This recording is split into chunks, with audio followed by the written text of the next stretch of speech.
부자가 되는 법은 많지만 부자가 망하는 법은 딱 하나입니다.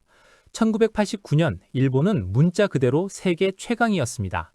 도쿄 황궁 부지만 팔면 미국 캘리포니아 전체를 살 수 있다는 농담이 진담처럼 들리던 시절이었죠. 일본 기업들은 뉴욕 록펠러 센터를 사들였고 소니는 헐리우드를 인수했습니다. 전 세계가 21세기는 일본의 시대라고 외쳤어요. 그런데 불과 3년 뒤 일본은 나락으로 떨어집니다. 주가는 반토막, 부동산은 80% 폭락, 그리고 30년이 지난 지금도 여전히 그 늪에서 허우적거리고 있습니다. 더 무서운 건 지금 대한민국이 그때 일본과 똑같은 길을 걷고 있다는 겁니다. 저출산율 0.72명, 가계부채 GDP 대비 105%, 부동산 광풍, 모든 게 데자뷰입니다. 오늘 이 영상에서는 일본이 천국에서 지옥으로 떨어진 충격적인 과정을 완벽하게 해부합니다. 끝까지 보시면 당신은 우리의 미래를 보게 될 겁니다. 1945년 3월 10일 새벽 0시 8분, 도쿄 상공에 미군 B-29 폭격기 334대가 나타납니다. 이들이 투하한 건 소위탄, 즉 불을 내는 폭탄이었습니다. 나무로 지어진 일본 가옥을 완전히 태워버리기 위한 무기였죠. 단 하룻밤에 도쿄 41제곱킬로미터가 불타올랐고 10만 명이 죽었습니다. 이게 끝이 아니었어요. 미군은 일본 주요 도시 67곳 중 64곳을 폭격했습니다. 일본 전역이 잿더미가 되었죠. 그리고 1945년 8월 6일 오전 8시 15분 히로시마 상공에서 원자폭탄 리틀보이가 폭발합니다. 14만 명이 죽었습니다. 3일 뒤 나가사키에 두 번째 원폭이 떨어져 7만 4천 명이 더 죽었죠. 8월 15일 일본은 항복합니다. 이건 단순한 항복이 아니었습니다. 말 그대로 국가의 완전 초기화였죠. GDP는 절반으로 폭락했고 산업 생산량은 10분의 1로 떨어졌습니다. 식량은 바닥났고 인구의 40%가 집을 잃었어요. 미국의 전략은 명확했습니다. 다시는 전쟁 못하게 완전히 밟아놓자. 일본 헌법 제9조에 전쟁 포기, 군대 보유 금지, 교전권 부인을 못 박았습니다. 일본은 스스로를 방어할 군대조차 가질 수 없게 됐죠. 산업시설도 해체하기 시작했습니다. 군수산업 공장들은 완전히 뜯어냈어요. 비유하자면요, 동네 싸움에서 크게 사고친 애한테 너 이제 집 밖으로 나오지 마 라며 문을 잠궈버린 겁니다. 열쇠는 미국이 쥐고요. 일본은 암흑기를 맞이합니다. 1945년부터 1949년까지 일본인들은 절망 속에서 하루하루를 버텼습니다. 메가더는 말했죠. 일본은 4등 국가로 전락했다. 이제 그들은 다시는 위협이 되지 않을 것이다. 그런데 1950년 세기 정세가 급변합니다. 그리고 일본의 운명도 180도 바뀌게 되죠. 1949년 아구스투스 29일 소련이 핵실험에 성공합니다. 미국의 핵 독점이 깨진 순간이었죠. 한 달 뒤 10월 1일 중국이 공산화됩니다. 마오쩌둥이 중화인민공화국 수립을 선언한 겁니다. 세계 인구의 4분의 1이 하루아침에 공산주의 국가가 되어버렸어요. 미국은 패닉에 빠집니다. 아시아 전체가 빨갛게 물들고 있다. 트루먼 대통령은 긴급 회의를 소집하고 딘 에치슨이 말했죠. 우리에게 필요한 건 아시아의 방파제입니다. 공산주의를 막을 방패가 필요해요. 그 방패가 바로 일본이었습니다. 미국의 태도가 싹 바뀝니다. 일본아, 우리가 너 키워줄게. 대신 우리 편이 되죠. 해체하려던 공장들을 되살리기 시작했습니다. 재벌 해체 계획도 중단했죠. 일본을 약하게 만들게 아니라 강하게 키워서 공산주의를 막는 벽으로 쓰겠다는 전략이었습니다. 그리고 1950년 6월 24일 새벽 4시 결정적인 사건이 터집니다. 북한군이 38선을 넘어 남침합니다. 한국전쟁이 시작된 거죠. 미국은 즉각 개입을 결정합니다. 그런데 문제가 있었어요. 군순 물자를 어디서 조달하느냐는 거였죠. 미국 본토에서 배로 실어 나르면 시간이 너무 오래 걸렸습니다. 그래서 눈을 돌린 것이 바로 일본이었습니다. 일본을 군순 공장으로 쓰자. 미국은 일본에 엄청난 주문을 쏟아붓기 시작했습니다. 탱크 부품, 총알, 군복, 통조림, 의약품, 전쟁에 필요한 모든 것을 일본에서 만들게 한 겁니다. 일본 기업들은 24시간 풀가동으로 돌아갔습니다. 도요타는 트럭을 만들고 미쯔비시는 항공기 부품을 생산했죠. 돈이 폭포처럼 쏟아져 들어왔습니다. 1950년부터 1953년까지 한국전쟁 특수로 일본이 번 돈은 무려 10억 달러, 지금 가치로 약 120억 달러입니다. GDP가 연평균 10%씩 성장했어요. 1950년 28조 엔이던 GDP가 1955년엔 48조 엔으로 거의 2배가 됐습니다. 비유하자면요, 집에 갇혀있던 애한테 갑자기 야, 옆집이랑 싸워야 하니까 이거 입고 나가서 도와줘 라며 최고급 장비를 쥐어준 겁니다. 그것도 돈까지 주면서요. 일본은 전쟁의 잿더미에서 화려하게 부활했습니다. 하지만 이건 시작에 불과했습니다. 미국은 일본에게 더 큰 선물을 준비하고 있었거든요. 1956년 미국이 일본에게 폭탄급 선물을 줍니다. 바로 기술이었죠. AT&T가 보유한 반도체와 트랜지스터 특허를 거의 공짜나 다름없이 일본에 팔아버립니다. 라이선스 비용이 단돈 25,000달러, 지금 가치로도 30만 달러 정도밖에 안 됩니다. 왜 이런 짓을 했을까요? 공산주의를 막으려면 일본이 잘 살아야 한다는 논리였습니다. 미국 정부는 적극적으로 기술 이전을 도왔습니다. 미국 기업들이 일본에 공장을 지을 때 세금 혜택을 주고 기술 교육 프로그램도 만들었어요. IBM, GE, 웨스팅하우스 같은 거대 기업들이 일본에 들어와 공장을 짓고 일본 엔지니어들에게 최신 기술을 가르쳤습니다. 일본 기업들은 스펀지처럼 흡수했습니다. 배우고 따라하고 개선하고 마침내 뛰어넘기 시작했죠. 1960년대 일본 전자제품이 세계를 장악하기 시작했습니다. 소니가 1979년 출시한 워크맨은 세계를 뒤흔들었습니다. 음악을 들고 다닌다는 개념 자체가 혁명이었죠. 전 세계 젊은이들이 워크맨을 들고 거리를 활보했습니다. 도시바와 파나소닉은 TV 시장을 점령했습니다. 화질은 선명하고 고장은 잘 안 나고 가격은 저렴했어요. 미국 가정마다 일본산 TV가 하나씩 들어갔습니다. 히타치의 냉장고, 샤프의 전자레인지, 캐논의 카메라, 메이드 인 재팬은 곧 최고 품질을 의미하게 됐습니다. 1970년대 중반 일본은 세계 최대 전자제품 생산국이 됩니다. 미국을 제치고 1위에 올란 거죠. 이 시기 일본 경제는 연평균 9에서 10% 성장을 이어갔습니다. 일본의 기적이라고 불렀어요. 전쟁의 잿더미에서 불과 20년 만에 세계 2등 경제대국으로 올라섰습니다. 일본 기업들은 자신감으로 충만했습니다. 우리가 세계 최고다. 하지만 일본은 여기서 멈추지 않았습니다. 다음 타겟은 미국의 심장, 자동차 산업이었습니다. 1973년 10월 제4차 중동전쟁이 터집니다. 오펙이 미국과 서방 국가들에 대한 석유 수출을 금지했습니다. 이스라엘을 돕는 나라들은 기름을 안 판다. 결과는 참다겠습니다. 유가가 배럴당 3달러에서 12달러로 4배 폭등했어요. 미국인들은 패닉에 빠졌습니다. 왜냐하면 미국 차는 기름 먹는 하마였거든요. 1970년대 미국 차들은 대부분 V8 엔진을 달고 있었습니다. 리터당 4에서 5km밖에 못 갔어요. 포드 머스탱, 쉐보레 카마로 멋지긴 한데 기름값이 장난 아니었죠. 이때 일본 차가 등장합니다. 도요타 코롤라는 리터당 15km를 갔습니다. 미국 차의 3배였죠. 혼다 시빅은 더 나아서 17km를 갔어요. 게다가 고장도 잘 안 났습니다. 미국 차는 5만 킬로미터만 가도 여기저기 삐걱거렸는데 일본 차는 10만 킬로미터를 가도 멀쩡했어요. 가격도 저렴했습니다. 미국산 중형차가 5,000달러 할 때 일본 소형차는 3,000달러였죠. 미국인들은 너도 나도 일본차를 샀습니다. 1970년 미국 자동차 시장에서 일본차 점유율이 10%였는데 1980년엔 30%로 뛰었습니다. 디트로이트의 빅3, GM, 포드, 크라이슬러는 초토화됐습니다. 공장들이 문을 닫기 시작했고 수만 명이 일자리를 잃었습니다. 미국의 무역 적자는 폭발했습니다. 1980년 25억 달러, 1985년엔 1220억 달러까지 치솟았죠. 그중 3분의 1이 일본과의 무역에서 생긴 적자였습니다. 미국 의회는 난리가 났습니다. 일본이 우리 일자리를 빼앗아간다. 1982년 미시간주 의원들이 일본 차를 망치로 때려 부수는 퍼포먼스를 벌였습니다. 바이 아메리칸 캠페인이 전국적으로 벌어졌죠. 하지만 소비자들의 선택은 바뀌지 않았습니다. 일본 차가 더 좋았으니까요. 일본은 승승장구했습니다. 우리가 미국을 이겼다는 자신감이 하늘을 찔렀죠. 하지만 미국이 가만히 있을 리가 없었습니다. 참고 참던 미국이 드디어 칼을 뽑습니다. 1985년 미국 레이건 대통령은 심각한 고민에 빠져 있었습니다.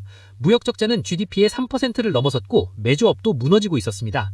의회는 일본에 보복 관세를 매겨야 한다고 압박했죠.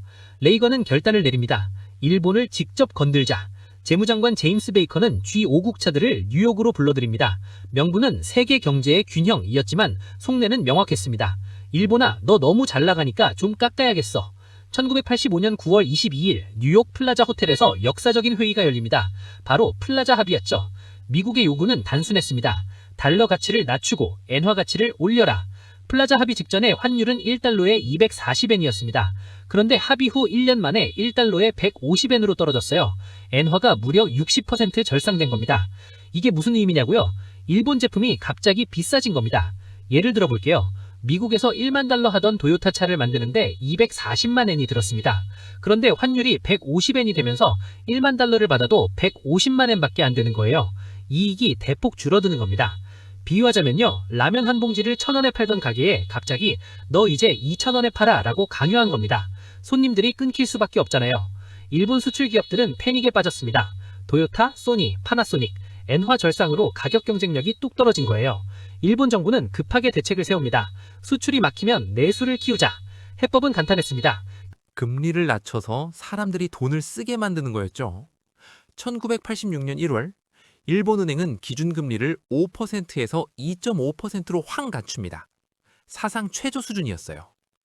하지만 이 결정은 돌이킬 수 없는 재앙의 씨앗이었습니다. 금리를 낮춘 순간 시장엔 돈이 폭포처럼 쏟아지기 시작했습니다. 그리고 그 돈은 한 곳으로 몰렸습니다. 1986년부터 일본에서 이상한 현상이 벌어지기 시작합니다. 은행들이 사람들을 붙잡고 돈 빌려가세요 라고 애원했어요. 길거리에서 전단지를 돌리고 TV 광고를 때리고 심지어 집으로 찾아와서 대출을 권유했습니다. 왜 이런 짓을 했을까요? 금리가 낮으니까 은행도 돈을 빌려줘야 이익을 남기거든요. 사람들은 대출을 받았습니다. 그런데 그 돈으로 뭘 샀을까요? 부동산이었습니다. 땅값은 절대 안 떨어진다는 믿음이 퍼졌어요. 실제로 1985년부터 1989년까지 5년간 일본 부동산 가격은 매년 20, 30%씩 올랐습니다. 1억엔에 산 집이 1년 뒤엔 1억 3천만 엔, 또 1년 뒤엔 1억 7천만 엔이 되는 거예요. 가만히 앉아있기만 해도 돈이 불어났습니다. 은행들은 경쟁적으로 대출을 늘렸습니다. 그런데 대출 비율이 점점 높아지더니 급기야 집값의 100%를 넘어서기 시작했어요. 집값이 1억엔이면 1억 2천만 엔을 빌려준 겁니다. 120% 대출이었죠. 왜 이런 미친 짓을 했을까요? 어차피 집값이 오르니까 괜찮다는 논리였습니다. 1억엔짜리 집이 1년 뒤 1억 5천만 엔이 되면 1억 2천만 엔 빌려줘도 안전하다고 본 거죠. 사람들은 빚을 내서 집을 사고 집값이 오르면 똥 빚을 내서 다른 집을 사고 무한 반복했습니다. 회사원도 주부도 심지어 학생들까지 부동산 투자에 뛰어들었습니다. 기업들도 본업은 내팽개치고 부동산 투기에 올인했어요. 1989년 일본 부동산 거품이 정점에 달합니다. 도쿄 땅값만 합쳐도 4조 달러였습니다. 같은 시기 미국 전체 부동산 가격이 1조 달러였어요. 도쿄 하나가 미국 전체보다 4배 비쌌던 겁니다. 도쿄 황궁부지의 땅값이 캘리포니아주 전체 땅값과 맞먹었고 도쿄 긴자의 땅값은 제곱미터당 1억엔을 넘어섰습니다. 평당 30억 원이 넘는 거죠. 비유하자면요. 독점 게임에서 돈을 무한정 찍어내니까 동네 놀이터 땅값이 강남 아파트값이 되어버린 겁니다. 일본은 축제 분위기였습니다. 우리가 세계 최강이다! 하지만 거품은 영원하지 않았습니다. 그리고 터질 때는 참혹했습니다. 1989년 12월 29일, 일본 니케이 지수가 사상 최고치 38,915포인트를 기록합니다. 일본은 축제 분위기였습니다. 그런데 바로 다음 날부터 이상한 일이 벌어집니다. 주가가 떨어지기 시작한 겁니다. 처음엔 사람들이 대수롭지 않게 생각했어요. 일시적인 조정이야. 하지만 주가는 계속 떨어졌습니다. 왜냐하면 일본은행이 금리를 올렸기 때문입니다. 1989년 5월부터 기준금리를 2.5%에서 12월엔 4.25%까지 올렸죠. 거품을 잡아야 한다고 판단한 겁니다. 금리가 오르자 이자도 올랐습니다. 이자 부담이 거의 2배가 된 거예요. 사람들은 이자를 못 갚기 시작했습니다. 집을 팔려고 내놓아봤자 아무도 안 샀습니다. 금리가 오르니까 다들 대출받기가 부담스러워진 거죠. 수요는 사라지고 공급만 쏟아져 나왔습니다. 부동산 가격이 떨어지기 시작했죠. 1990년 10%, 1991년 15%, 1992년 20%. 폭락이 멈추지 않았어요. 주가는 더 심각했습니다. 1990년 10월 니케이 지수는 2만 포인트 밑으로 떨어졌습니다. 1년도 안 돼서 반토막이 난 거예요. 부동산과 주가가 폭락하자 가장 먼저 타격을 입은 건 은행들이었습니다.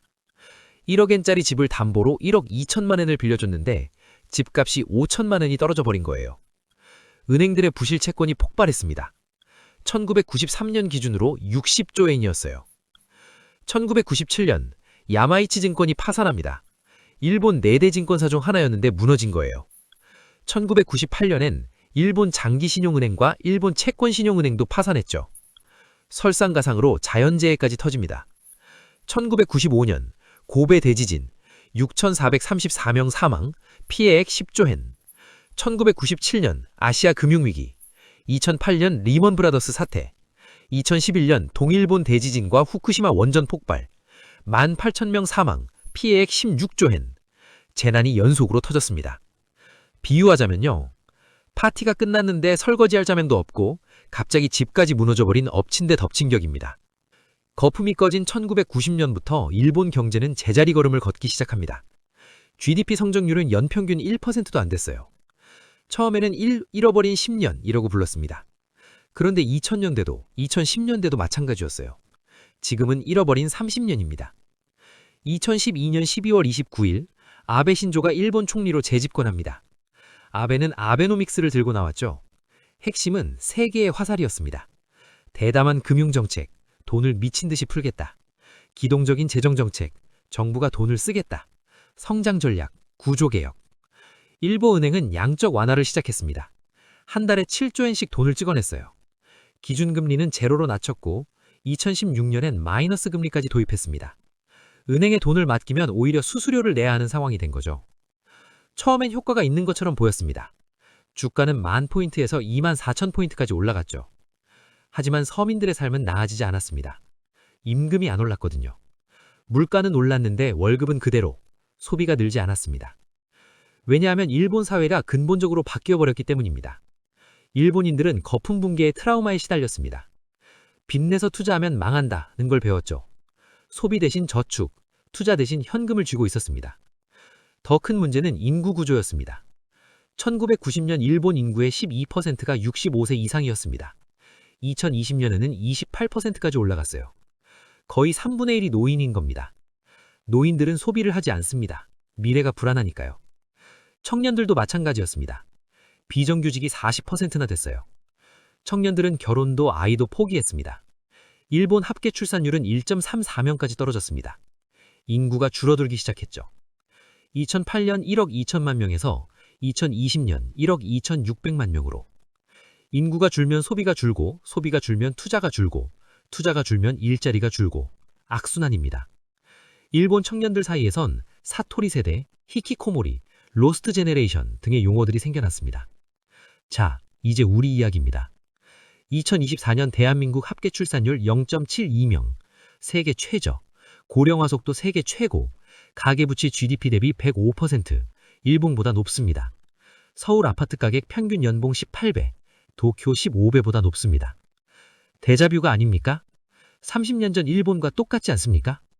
일본의 잃어버린 30년은 경고합니다. 부자 나라도 하루아침에 무너질 수 있다. 그리고 한 번 무너지면 다시 일어서기가 거의 불가능하다. 하지만 아직 늦지 않았습니다. 일본의 실패를 보고 배운다면 우리는 다른 길을 갈 수 있습니다. 역사는 저절로 반복되지 않습니다. 우리가 아무것도 하지 않을 때 반복되는 겁니다. 오늘 이 영상을 본 당신이 생각하고 말하고 행동한다면 미래는 바뀔 수 있습니다. 일본의 실패가 우리의 교훈이 되길 바랍니다. 영상 봐주셔서 감사합니다. 구독과 좋아요, 알림 설정은 더 좋은 컨텐츠를 만드는 힘이 됩니다. 여러분의 생각을 댓글로 남겨주세요. 다음 영상에서 만나요.